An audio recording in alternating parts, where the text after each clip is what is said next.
Hi, we're Oxygen Conservation, and this is the Shoe Room Sessions.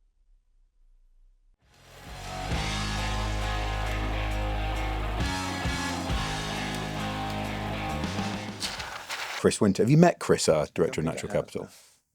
He's the brains of the outfit. He's brilliant. And so I walked into a group of like 5 or 6 people debating which of them had been on the podcast and who hadn't been invited yet. And I was like, hello. And they were like, oh, Rich. We were talking about you. Yeah, that was quite surreal. Oh, that's very good. It's the biggest cheat code we ever came up with because... So when people say, you know, what do you do for learning and development? Okay, you can pick up every book. You can occasionally speak to some brilliant people. I get to invite, you know, we've had 150 people in now. Yeah. And I get to sit and pick your brains for 2 hours about everything you've learned. It's the most amazing development course for me. It's just an absolute gift. So, yeah, I feel really lucky with that. Yeah. But our first one in the library. Thank you, Oxygen House, for letting us use your library for the day. We really appreciate that. And Nye, you kindly agreed to jump into a chair when we had an opportunity. Yeah. Why on earth did you want to come and talk to us in the shoot room?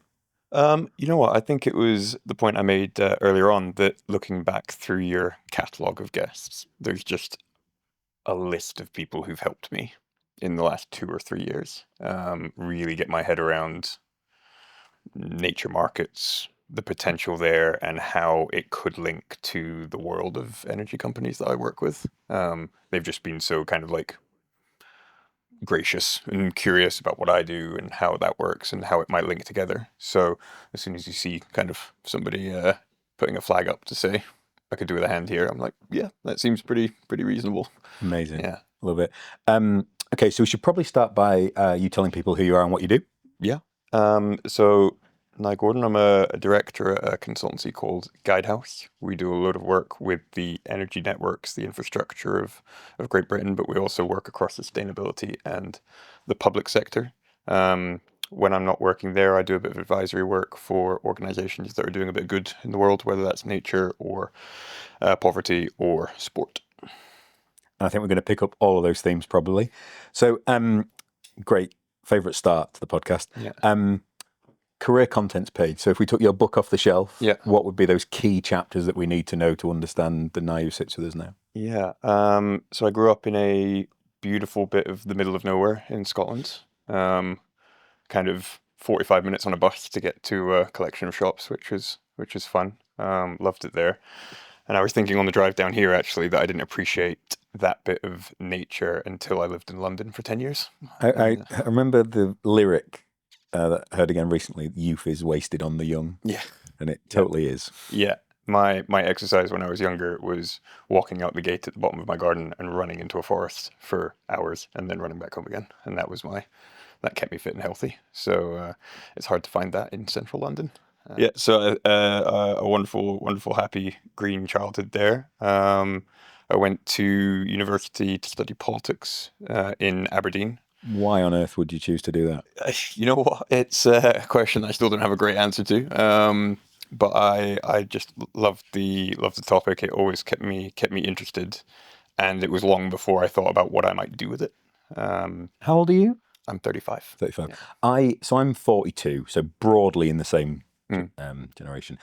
I don't think anyone ever really talked to us about what we were going to do. It was like, what next? But no real, I never had any projection of, you might need to get a job at some point. What might you do job-wise? There's a real difference, I think, in kind of which school you went to maybe, or kind of where in the world you grew up, I think, for that. Sometimes it's a little channeled of like, you can go into these careers and you can do this.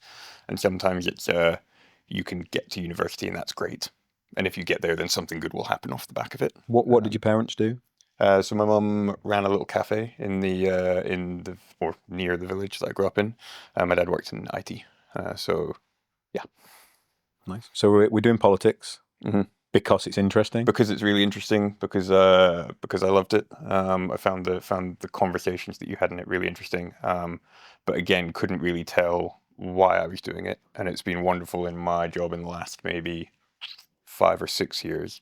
It feels like it's all come full circle. That kind of policy element has really picked up as to how you can bring the floor up. You have really interesting corporate clients and investors kind of pushing the top end of the market, but the bottom end is brought along by regulation and policy that kind of almost drags everyone kicking and screaming into the future, and it's changing that I've found really interesting over the last few years. Cool. Yeah. Did you enjoy uni? You know what I did? I had a great time, largely because I picked up a new sport, and it just became everything that I did for 4 years. The learning of university, I think I didn't really take seriously until the last year or two, and then I realized that I might get a job out of it, so I tried a bit harder. And I think your quote there of youth being wasted on the youth, if I went back, I would definitely take a different approach to university. I would maybe study occasionally and try a bit harder there. But the opportunity to meet people outside of a small village in Scotland and all that different like life experience that comes flooding into your kind of into your world, what you could do, where you could go, the kind of things that people do for a job, and the kind of the problems that you get to play with. That was the best part of university for me. Like my dorms for my first year, I had someone from Norway, someone from Zimbabwe, someone from the US, and someone from Canada. Like, and I think I hadn't met that many nationalities all in one place, let alone The horizon opening exactly. impact of that's massive, right? Yeah, exactly. How do we end up in a situation as a country where we go, we're not interested in that anymore. We want to be so isolationist. We know best. Go away. Yeah, it's that time horizon thinking of I've got a problem right now, and I want that problem right now to go away. Not what provides benefits over a 10 or a 20 or a 30 year. We kind of got lost in what is the benefit that we want for the future rather than right now. That's my sad realization about politics, that it doesn't matter who's in number 10 or what they do, because the system just won't allow success. It's too time limited. It doesn't allow long-term investment, doesn't allow long-term thinking, and you end up with a system that civil service that's principal job is to stop anything changing fundamentally, and a media system that's just sensationalist. So, Angela Rayner, as we record this, Angela Rayner's getting obliterated for her tax affairs. I don't know about her tax affairs, but I do know the hypocrisy of a Tory government that's criticising anyone within 12 months of that. In real life, you wouldn't be able to do that. Mm-hmm. If I'd completely messed something up in business and I tried to criticise somebody else 9 months later, everyone would be like, shut up, Rich. Yeah. I wouldn't say it's impossible, but the bravery and the kind of obstinance you need to make a change in a system like that is, and like a lot of my work, obviously with the energy networks and the kind of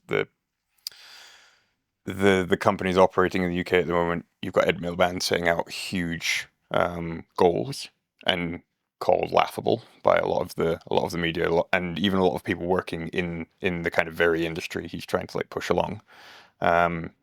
But you might need laughable goals if you're going to make some progress like that, which is it's kind of difficult to defend at the same time as you just desperately want to defend them because we need something like that to push things.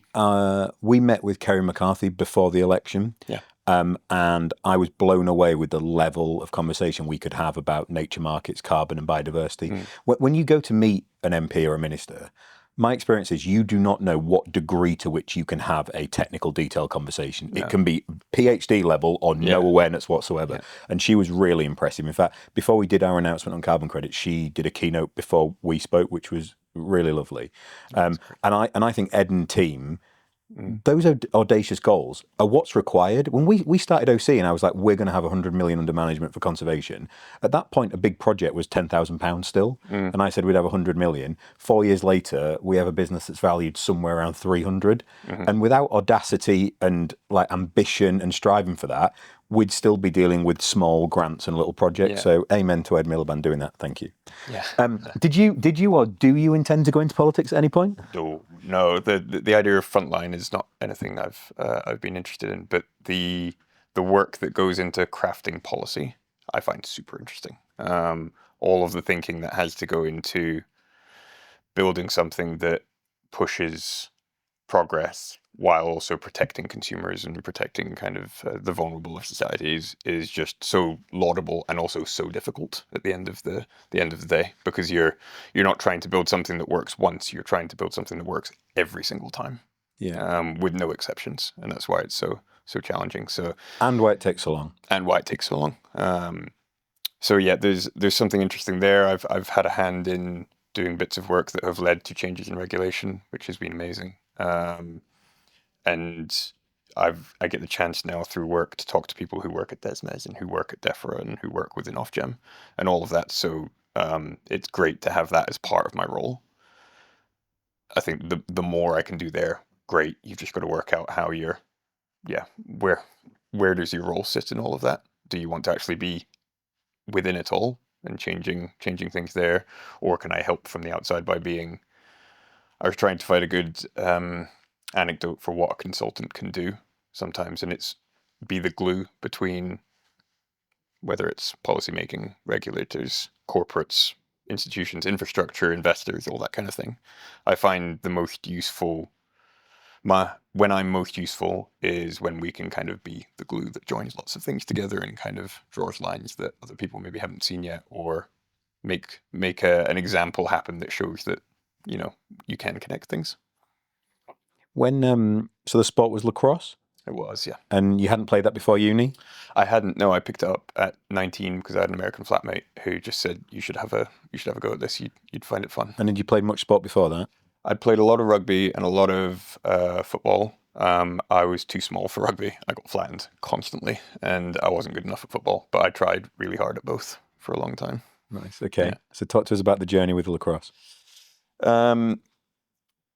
Yeah, so I picked up while I was at university. I kind of took to it quite quickly, just in terms of how much I enjoyed playing it, and I'm as a sport so incredibly grateful. It got me my first graduate role. I can still remember kind of the head of HR at my first consultant company be like, yeah, we had like 500 applicants for this job, and all of them were pretty smart with a pretty good degree from a pretty good university and really wanted the job, but you'd played international sport, so you're in. I can't really complain too much about that.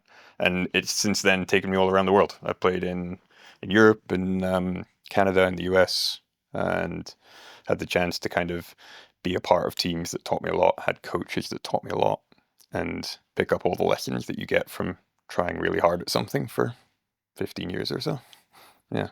So unpick some of those lessons. What are some of the best lessons you learned on the lacrosse pitch? One that really sticks out to me is that you will succeed at something based on doing lots of really small things an awfully large number of times. Yeah, everything compounds. It's not getting a big opportunity and crushing the big opportunity. It's spending years doing something well so that when you get there, it's almost a formality rather than you're not getting lucky on the day. You're getting lucky every day for years beforehand. That's definitely one. And the second was a great piece of coaching that I got from somebody, was that you should aspire to learn every part of the game, not just a bit that you do, because without that, you're never going to be able to kind of join those dots. He was a coach when I first played with the Scottish team. If someone's asking for a volunteer on the pitch to kind of walk through a play, just put your hand up and jump in and try. Like, just walk on, learn it, make sure you know what's going on all the time, and you will be so much more valuable. How many people at any time were in the national sort of elite squad? 23. Okay. And when you first started in that 23, where would you have ranked yourself from best to worst? Oh, I mean, the first tournament I played, I was a water boy. It felt like I was picking up and carrying things. But presumably at your uni side, you were one of the best players. Sure, yeah. How did you process that emotional change? That's a great question. I always loved being on the lower end of the squad. Almost kind of being there to learn, to kind of not rely on the strongest 10, for example, that are on the pitch at the same time, but being able to learn from them. And then I struggled later in my career where I felt like I had more responsibility because I was there as kind of on your depth chart. I was at the top of the depth chart for certain positions. I was like, oh God, that's a lot of responsibility. Like, who did you feel the responsibility to? To everyone else on the team, to all of the players that would love to be there but weren't in that position at that point in time. Yeah, it's then you can feel it. Like, I'm always feel nervous now, kind of like that that like I have to do this because I'm now in the spot. Yeah. Interesting. One of my rules that I learned playing American football was everybody knows. So in that 23, everyone knows who, whether you're 19 or 18 or 17 or 16 is questionable, but everyone knows who's 23 and who's who's what. I remember my first international game as well. We were playing against Canada, and I went to make a tackle, and by the time I landed, the guy was 40, and I was like, oh my God, the pace of the game. But what it taught me is when I then went back and played at university level, the game was so slow. Right. Did you find that same process of when you step up a level, as you come back, the game will slow down for you? Definitely, yeah. And you understand different things about the game after having seen it played at a different level. Lacrosse is a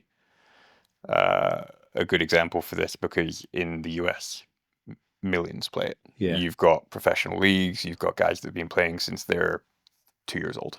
I picked up at 19 and got by trying really hard in the gym and picking up enough about the game to understand. So if the game kicked in at 19, did you start lifting pretty much straight away? Yeah.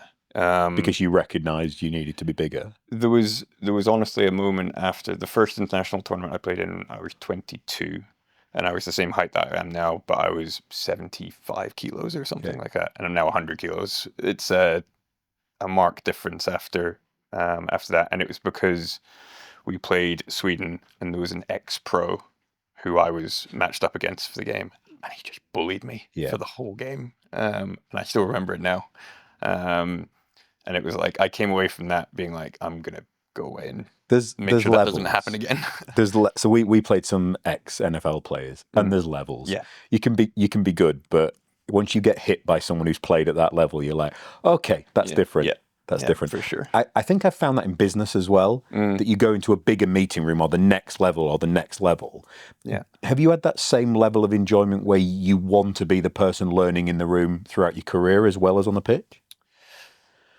Definitely. And I think that it's something that I've not always been great at, but over the last few years, I've really made an effort to almost some of the people on the list that we talked about earlier. I've made the effort to say, you clearly know far more about this than I do. Can I come and pick your brain? Can I get some of that knowledge? So try and maybe less so from you're better at business than I am, more of you clearly have a skill, and the more skills I can acquire, the more useful I'll be, or at least an understanding of that.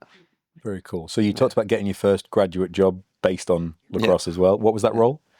So that was working in oil and gas up in Aberdeen, which it kept me there for 2 or 3 years, and then I moved down to London. Was that always the plan? You wanted to move down? I think it was more that levels kind of conversation of I sort of got myself a consulting job, kind of felt like I understood the lay of the land a little bit, and then said, you know what, the next level is into London.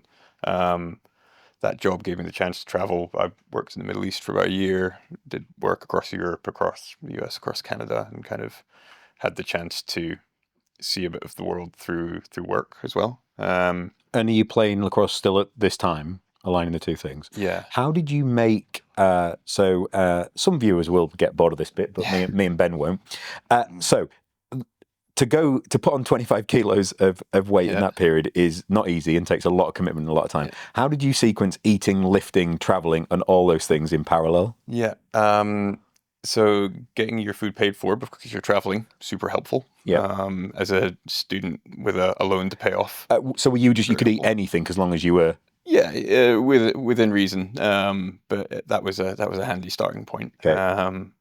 But it's absolutely true that it was a balance of how do you fit it all in, especially early on in your career when you're working really hard to prove yourself. There's long hours, there's traveling involved, there's kind of and also not just long hours, but I anyway individually needed more time to feel confident with what I was doing. You're less capable because you don't have a decade of history to work from in the job. So it would be a case of work for a day, try and squeeze out to the gym at 7, go back to work after that, eat, repeat, keep it going. But that kind of consistency, I suppose, is the point I made earlier of the more days like that you can stack up, the better you're kind of. I just increasingly a couple of concepts this summer have really stuck with me. One is the importance of time management, and people think that relates to just what you put in your diary, but also what you do when, and also being really purposeful about how you use time.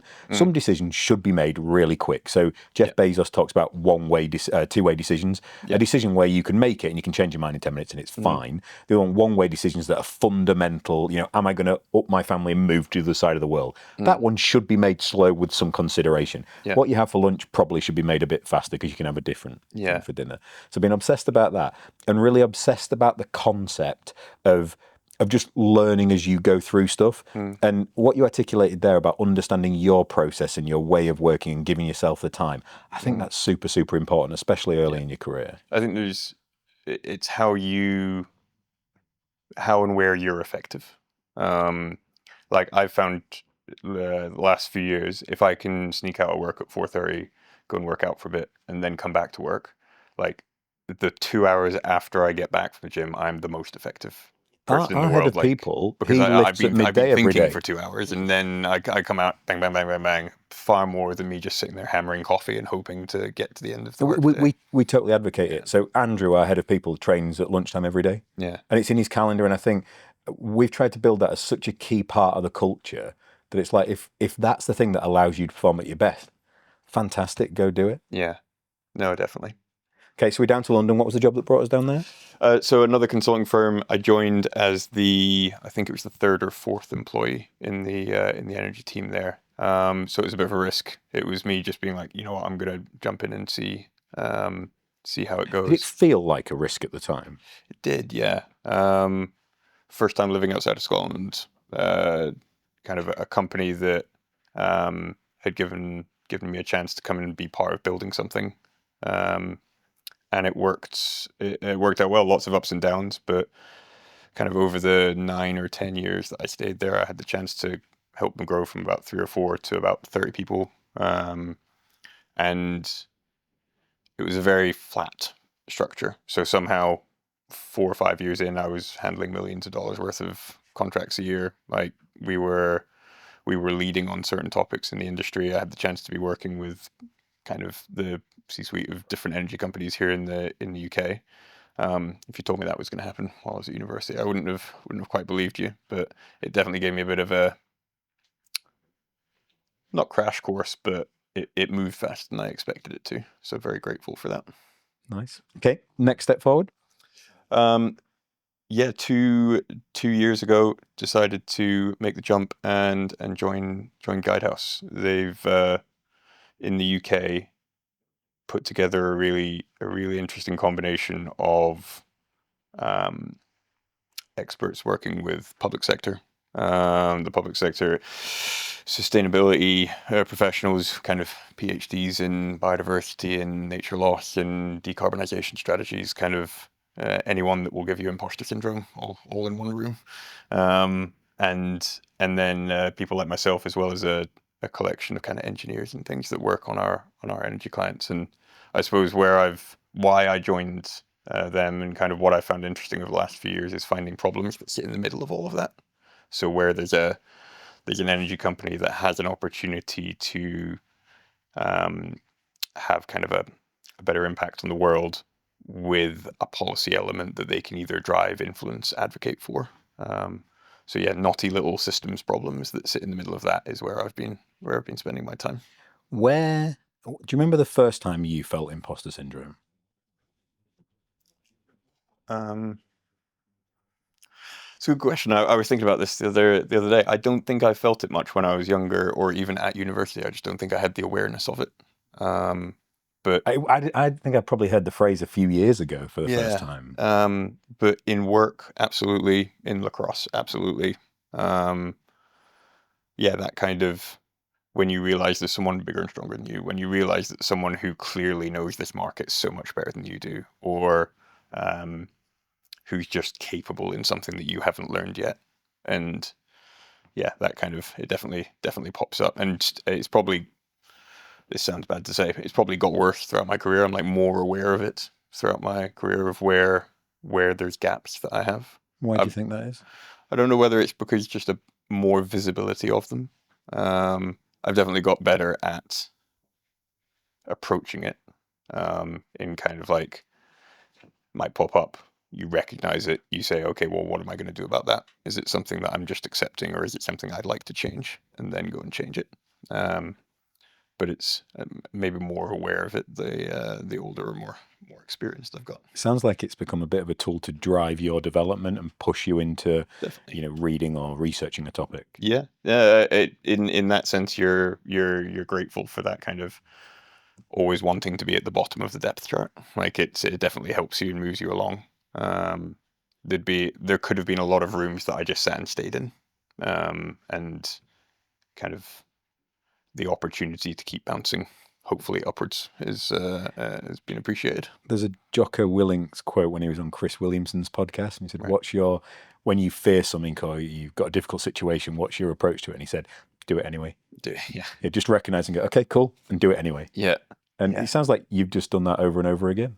Yeah, I'm sure before every one of those, there was a period of, oh God, do we have to? And then you do it anyway. But I suppose your success there is how little time you can spend in that period of reflection before you decide to do it anyway. If you can bring that down to as small as possible, then you're doing I worked with a really impressive lady who was one of the first sort of senior directors in the public sector when I was at the Environment Agency. And early in my career, if I made a mistake, so I was always okay if someone else made a mistake to go with the whole narrative. It's okay, we're learning, we're improving, rah, rah. If I made a mistake, I carried it really heavy. Like I almost had hangover-esque guilt pangs of making an error. Yeah. And she'd spotted that in me. And we were talking about it. I was like, well, how do you not do it? And she said, I just try and forgive myself a bit quicker each time. And for the next couple of years of my career, that was really useful because I could go, okay, you're going to feel this way. How quickly can you move beyond it? Yeah. And I think throughout the career as I've got further in, you make that many decisions and that many things happen. Something will go wrong, but then you stack the next 3, 4, 5 decisions. Okay, I'm back on momentum positively now. Yeah.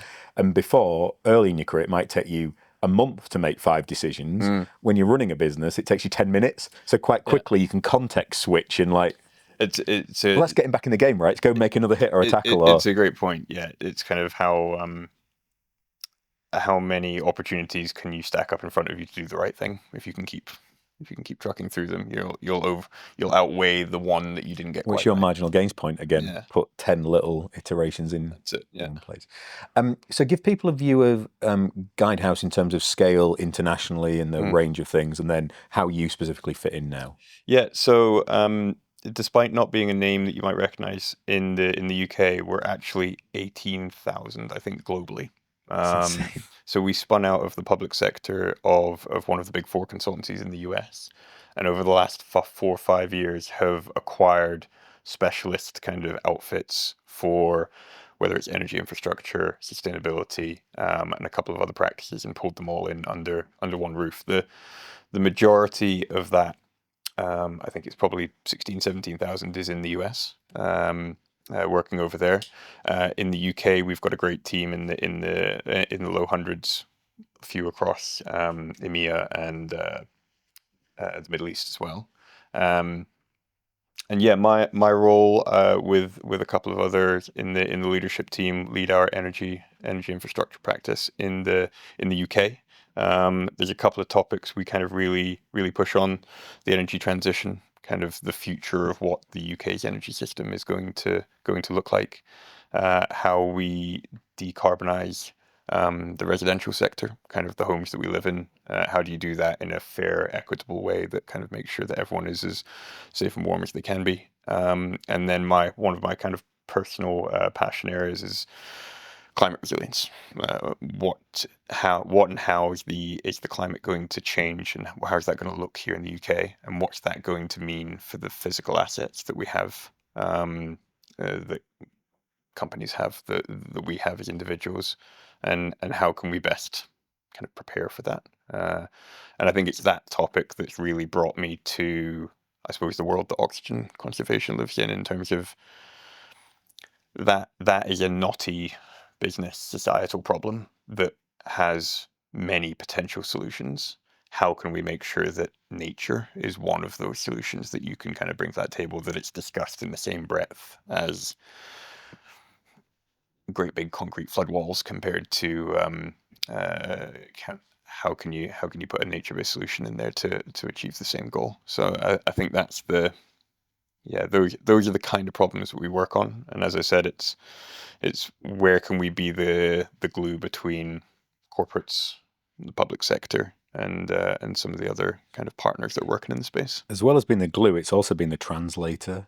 So early in my career, I had a role Yeah. where I had to sit between government, between DEFRA, the Treasury, the public sector, and expert environmentalists. Yeah. And they don't talk the same language. Literally, No. you had to translate acronyms that each other didn't Yeah. understand. Yeah, I think it was Anne Reaney from Rebalance Earth. I heard her speak at the launch event of Rebuilding Nature recently, and she made a great point that the kind of the nature market sector does a great job of explaining solutions, but sometimes doesn't nail the exact buyer need that the kind of the solution supports.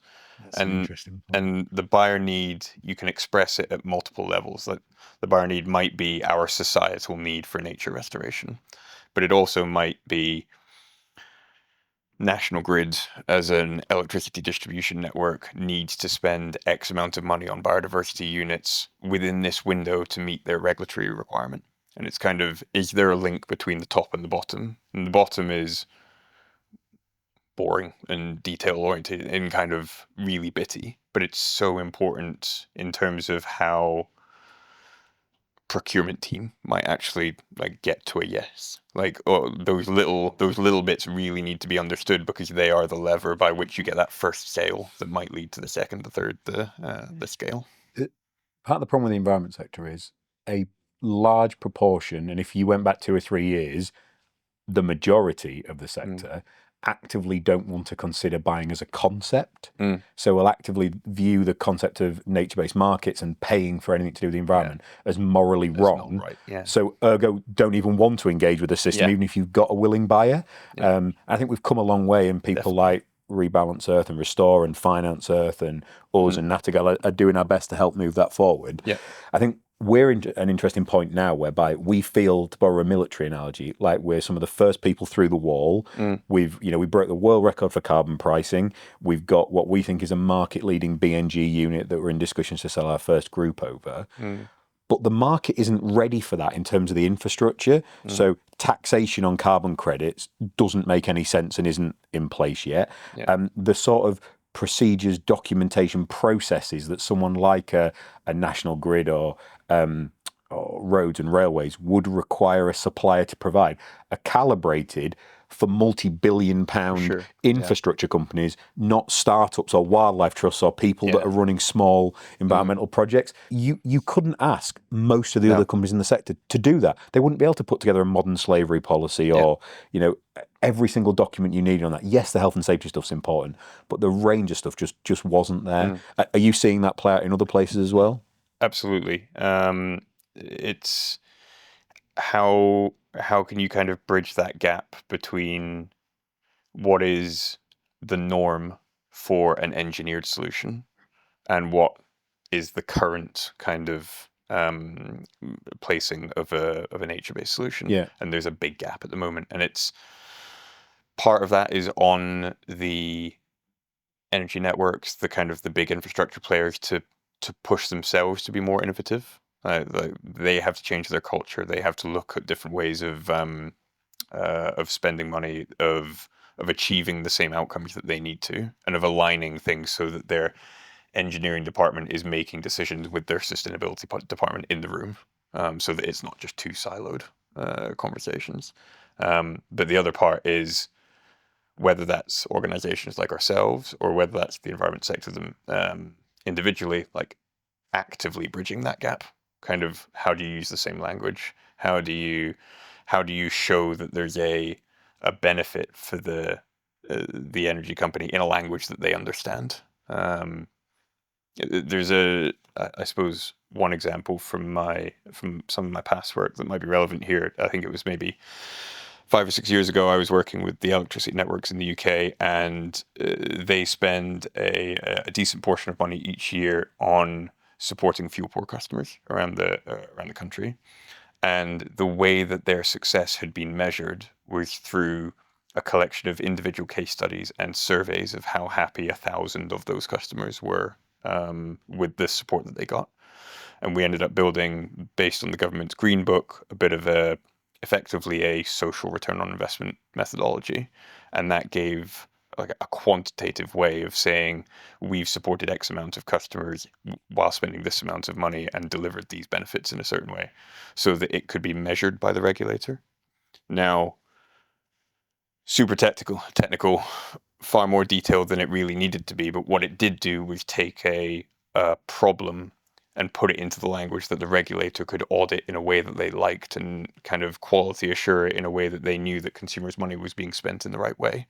And it felt like one of their processes.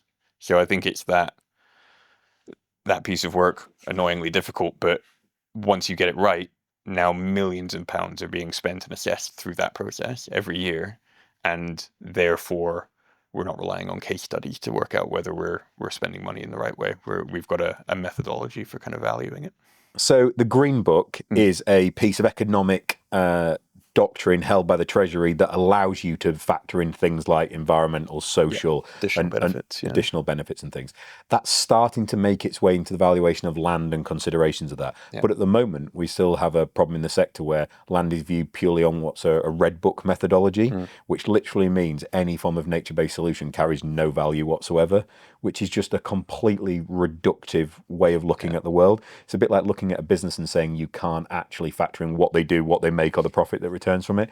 It's just madness. So I love that you're building that in there. One thing that is interesting in a different application of that is, so Rob Gardner's guys at Rebalance Earth are using language around nature as infrastructure itself. So in the same way as you said, put it in the language that the investors understand. Yeah. Rob's going that way with it. Yeah. How do you feel about using that terminology and adopting those analogies to try and unlock capital? Yeah, it's a really important point. I think there's two pieces there around. One, how do we make sure that nature is on the list of services that can be considered? Yeah. So almost encouraging that kind of, this must be assessed as one of your scenarios. You've got your do nothing, you've got your typical engineering option. How do we make sure that, is there a way that we can use a nature-based solution to deliver the same outcome? I think the second is the financing models for it. And I think it's probably the biggest opportunity I see for nature to engage with nature markets as a whole, to engage with the infrastructure sector, is using nature to offer resilience to the assets that they have there. I don't see it as being credited in the same way as BNG or carbon, but almost resilience as a service. Like how can we turn, and there's lots of people working on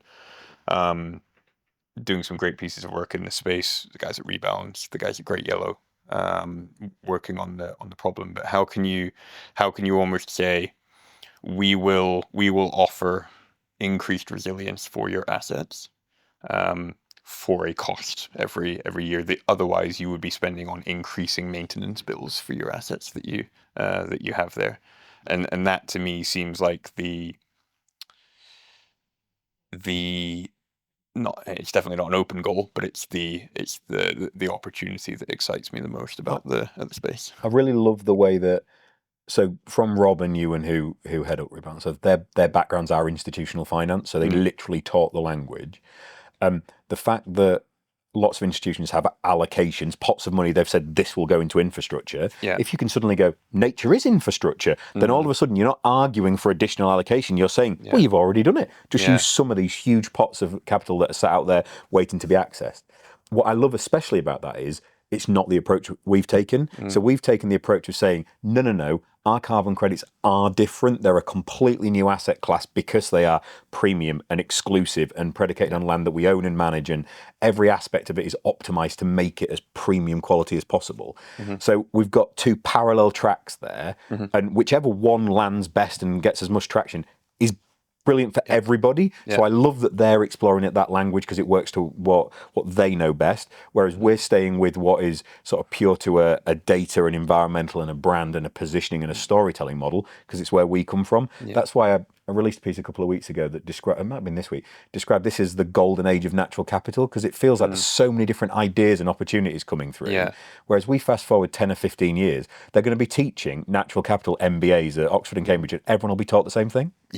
Yeah, absolutely. There will end up with that one kind of here's the blueprint for how things are going. And I suppose there's one point maybe to flag there on that, in that it's, while there's kind of these multiple competing ways of delivering things, I think there's going to be different outcomes for different actors that all happen to sit over the same piece of land, as it were. Like every square kilometre in the UK has an electricity network, a gas network, a water company, probably a rail network and a road network somewhere nearby. And they're all going to have some similar but different objectives for that area of land. And I think the opportunity for nature is how do you satisfy as many of those as possible out of your actions in that area so that you can make it as kind of fruitful for everyone involved. Whether that is making sure that the area doesn't flood, making sure that the area has protection from high-speed wind, making sure the area doesn't hit high temperatures so your electricity network can operate appropriately. Or is it carbon credits, or is it BNG? And it's like you've got all of these opportunities, and I think there's going to end up, as you say, we're going to end up with a future where it's kind of almost like a checklist of here's your potential sources of revenue from this area. How do we maximize or optimize it for this piece of land, for this landscape recovery project? Who can we help? Who's going to pay it for us? And here's all the models to make it happen. If we look at the sort of natural flood management based approaches, so allowing the floodplain to take its floodplain back, to store more water in the land, to introduce leaky dams to slow the flow of water, all the different interactions and mechanisms that can work there. Who ultimately pays the bill for that? The cost. I think conceptually that's the easiest one of a nature-based solution to understand. I think you can show anybody walking along the high street a farmer's field full of water, showing that the flood downstream is lower, a house hasn't been flooded. I think everyone would go, I get that, I understand the value, they should be paid for that. The problem is who should pay? Because I sat on a panel with a wonderful guy, Daniel from Howden's Insurance, who heads up parts of this globally for them. And he's like, the difficulty for us is, Rich, we evaluate the risk yearly. Our job is to position and price for that risk. So the insurer doesn't really benefit from the reduction in risk and wouldn't pay for it. This is a bad analogy, and I apologise to the insurance industry, but they're the casino. They get paid on red or black. Yeah, the market rather than they are just running it. So I don't know who the payer is for that ultimately. Yeah, I think there's a conversation there about how do you build a process or a blueprint that brings in as many people as possible, because it's never an individual organization or otherwise. It really is that multi-stakeholder model of financing. Unless maybe it's a data center, the days where you have, but they wouldn't put one near a floodplain. I mean, it depends on their adaptation approach to it, whether they think they could. There's a really interesting project that we're putting a bid in for at the moment alongside Great Yellow, working with Scottish and Southern energy networks, where they've been over the last year or two looking at, can you use nature-based solutions to reduce the risk to a substation through sustainable drainage? And they're now really excitingly moving to practical trials for that. We're going to be adding on a piece of work there, hopefully, where we test, can we make project economics better by talking to all of the utilities that cover that and potentially housing developers? Can we kind of spread the costs in a way that makes sure that there's enough additional benefit without increasing the cost enough to kind of help that process turn into a more viable project? Do the big energy firms like Scottish Southern, I assume they self-insure rather than externally insuring. Yeah. So there's an example whereby they would benefit from the They would avoidance benefit, of loss and cost of repair and things like that. So maybe it is that. Maybe it doesn't come down to the homeowner ultimately of avoiding the flooding, but it does sit with the big infrastructure companies who are bearing the financial burden of. It does feel to me like they should be either the or one of the anchor clients in all of these. Local authorities are a natural fit, but energy networks have, in my opinion, kind of one of the longest relationships with a piece of land, other than like a business can potentially up and move, householders can potentially up and move, but an energy asset we pay for over a 50-year period, 45-year period. So they are there. They will be providing electricity in that area for the well past 2050. So they have a real vested interest in making sure that it's not underwater in 20 years' time. Yeah. What are your thoughts on the work going into a land use framework? Yeah, there's so many different parts of that, isn't there?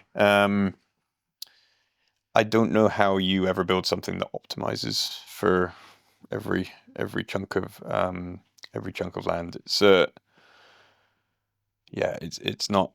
But it's valuable work understanding more about kind of where each area of land, what it can be used for, how it can be used, and I suppose the opportunities that can come out of it. I think it's a horrific waste of time. Really? Yeah, because I think what you're going to end up with is a physical expression of the lobbying power of the various groups. Yeah. So the NFU, who we're in conversations to get the leader of the NFU on the podcast, which would be great, they're going to say there's not enough room for farming, not enough room for farming. The utilities are going to quite rightly say there's not enough room for the grids, not enough room for the roads, not enough room for everybody, and we'll end up with a map that looks pretty much like it looks now, with maybe some upland sheep farms and grouse moors being a bit smaller, and someone getting annoyed about the amount of golf courses that are there. It's a good point. It depends on how well executed the process is, isn't it? You've got the chance for it to be the eternal optimist of can it be done better than it has been in the past? Is that worth the effort of going through the process? I think you could argue we have a land use framework. It's called the open market, and how we've chosen to allocate resources at the moment is what land should be. Now, it might not be optimum, it might not be done well, but we collectively are responsible for what's where it is, how we buy the food, how we interact with things, where we want roads to be. We are all responsible for what it is currently, what we actually prepared to change. It's why I prefer market mechanisms, because we can quite quickly put a monetary value on, if someone's prepared to pay for a piece of land, then it's got a value. If they're not, it hasn't. There's an incredible book that the one that I enjoyed the most last year, called The Lie of the Land by Guy Shrubsole. Just one of those ones that teaches you everything, makes you incredibly angry at the same time. But the amount of information in there about where there's been specific failures and where there's been systemic failures as well. Just an incredible read on the topic. We would love to have you on, Guy. I keep asking him and he keeps saying no. So we'd love to have him on and have that conversation. So the energy grid in general is a knotty, challenging, incredibly difficult issue. Yeah. Can you give me some hope for the future about it? I think there's partly stemming from the kind of the big ambitious goals that we talked about at the start. There's a real sense of movement. Is it the most kind of effective movement because it's all happening at once? It's all exploding. We're trying to hit something that, without being a doomsayer, probably isn't going to get hit by the date that we've said we're going to hit it. But we're moving forward. As with everything, it's going to be a balance of that cost versus the sustainability of the grid versus the security of the grid versus that social acceptability. Like, is everyone on board with the decisions made across those other three?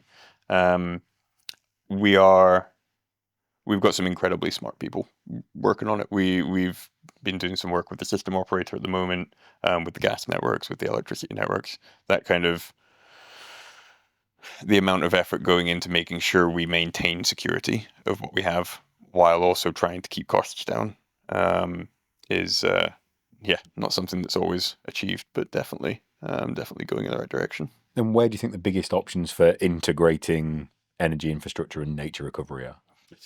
I think it's that piece around security or resilience. The transition as we move from I think it's 85-90% of homes in the UK are heated with gas.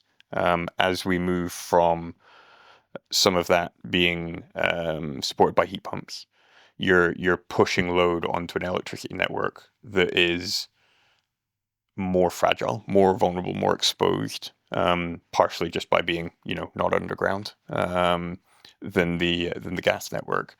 You're going to be putting more vulnerability onto the energy system as a whole, and the more that we can use nature to protect those assets to make sure that things are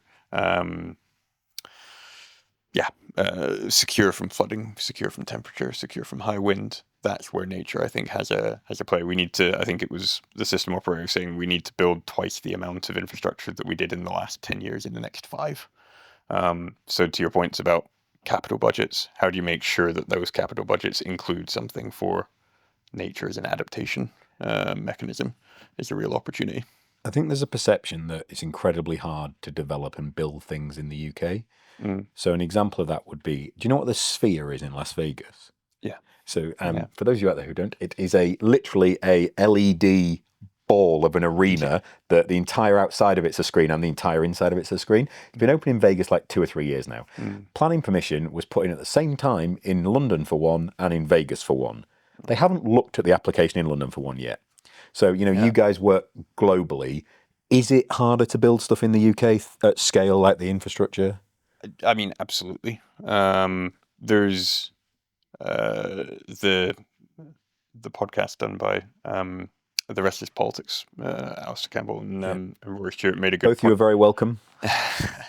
They made a great point, I think, when I think partially in annoyance with the new Labour government, when they came in saying we're going to slash the red tape, we're going to have a bonfire over it. Some of that red tape is good.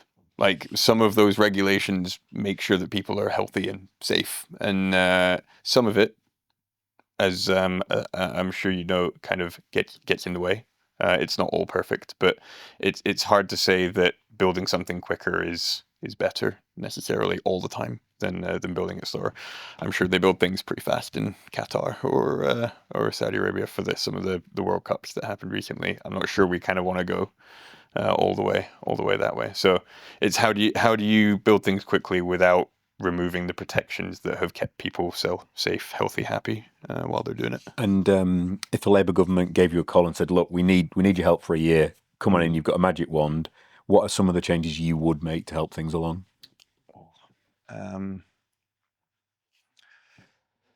You touched on it earlier about kind of decisions that are one way or two way.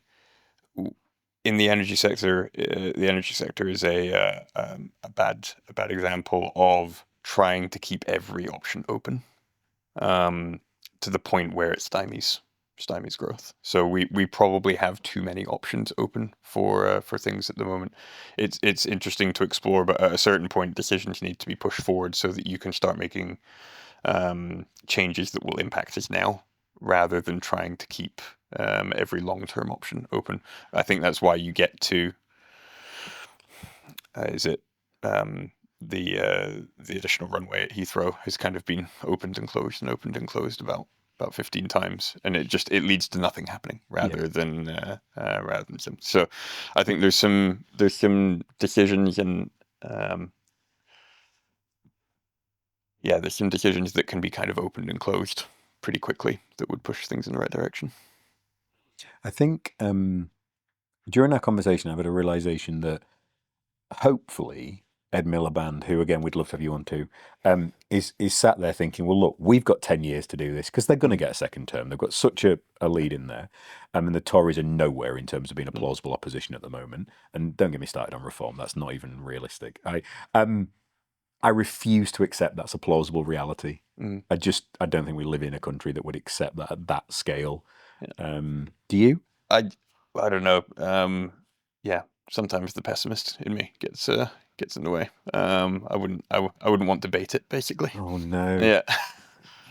Don't say that. Yeah. It's not going to happen. It's not going to happen. Labour have got another 9 years. Yeah. I wish they'd been even more bold to start with. Mm. So, for example, you look at a renewable energy project. Yeah. Under a Tory government, it seemed to be that it took so long because they were waiting for the angry people to calm down, rather than saying, look, we know 200 people are going to get upset about this solar farm, but also 200,000 homes are going to get power on it, and they're not going to be upset. So overall, for society, that's the greater good. Instead, let's take 7 years, and you can't. It's very hard to be mad about something for 7 years. So I think they just wait and let the complain. Nothing changes. Just wait. Some of the complainants pass away, move away, die, whatever it looks like. Then ultimately there's less people complaining and they agree to do it. Nothing fundamentally will have changed in that 7-year period. A year to look at things, to understand the seasons, the lie of the land, logistically associated with it, doesn't need to take 7 years. I do agree on the bold point. There was room to be with the majority they had, with the kind of the opportunity of potentially 10 years in front of them. There was the opportunity to say, hey, we're going to do some big bold things. Yeah. They have in some areas. They haven't been great at communicating, in my opinion. Can you flag some of those? I mean, I think their efforts on house building, they're pushing in the right direction. It doesn't get any airtime. No. Like they are moving in the right direction there. Because the media would rather slate Angela Rayner's housing choices, which is largely irrelevant in the big scheme of things. It's a tough one to keep seeing pop up, isn't it? But yeah, in house building, they're moving in the right direction. In energy infrastructure, they're moving in the right direction. As you said, the benefits of these will be seen in 10 years, maybe plus. You're just hoping that we can get to some of those benefits before people judge them on, are their polling numbers 6 months after they've taken office an indication of whether they're a good government or not, is not the right way around to look at it. It's the equivalent of hiring a new director in a business and sitting down after 2 weeks and so we haven't really seen the impact we were hoping for already, so we're going to call it. Exactly. What you do after you've signed into a 5-year contract. Yeah. Absolute madness.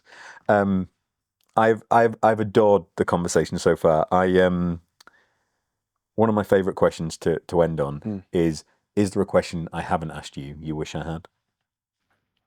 I suppose the one that popped up to me the other day is kind of where in the world do you feel most connected to nature and why? I think it was, I'm sure someone who's been on your podcast was... where were you when that question occurred to you? I was sat behind a laptop in Bank in the middle of London. Okay. tapping away. Yeah.